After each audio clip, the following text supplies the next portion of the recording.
कहानी गांव में रहने वाले भक्त की, जिन्होंने एक सेठ से पैसा उधार लिया था। पूरा पैसा चुकाने के लिए जब पहुंचे तो सेठ ने पर्ची में लिख के दिया कि आपके पैसे प्राप्त हो गए, और इनसे कहा पढ़ लो। तो उन्होंने कहा मुझे पढ़ना नहीं आता, मैं अनपढ़ हूं। तो सेठ जी ने कहा वापस देना, मुझे हस्ताक्षर करने। इस बहाने से पर्ची बदल दी, नई पर्ची में लिख दिया कि पैसे बकाया। कुछ समय के बाद सेठ जी पैसे मांगने के लिए पहुंचे और पर्ची दिखा दी कि देखो, एक तुम्हारे पास एक मेरे पास, पैसे तो बकाया है। इस व्यक्ति को समझ में आ गया कि सेठ जी ने खेल कर दिया। कोर्ट में मामला पहुंच गया। जज साहब ने कहा सबूत क्या है? तो इस भक्ति ने कहा कि वहां ठाकुर जी मौजूद थे, उनके सामने मैंने पैसे दिए थे। जज साहब ने कहा बुलाया जाए ठाकुर जी को। तो पुलिस वाले गए पूछने के लिए। गांव वालों ने कहा यहां कोई ठाकुर जी नहीं रहते, मंदिर है बस ठाकुर जी का। जिस तारीख पर सुनवाई शुरू हुई, कोर्ट में आवाज दी गई ठाकुर जी हाजिर हों। कोर्ट रूम में एक बूढ़े बाबा आए, माथे पर चंदन का तिलक लगा था। उन्होंने कहा मैं ही हूं ठाकुर जी।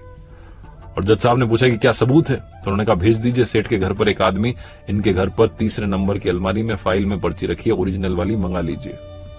और वाकई में जब वो पर्ची मंगाएगी तो वो सही वाली पर्ची थी जिसमें लिखा था कि पैसे प्राप्त हुए। फैसला जो था भक्त के पक्ष में आया। जज साहब दर्शन के लिए पहुंचे बूढ़े बाबा की सुनवाई खत्म करके, लेकिन तब तक वो गायब हो गए।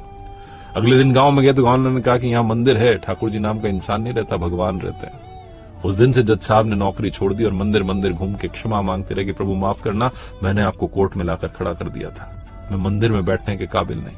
छोटी सी कहानी जो समझाती और सिखाती है, प्रभु सब संभाल लेंगे।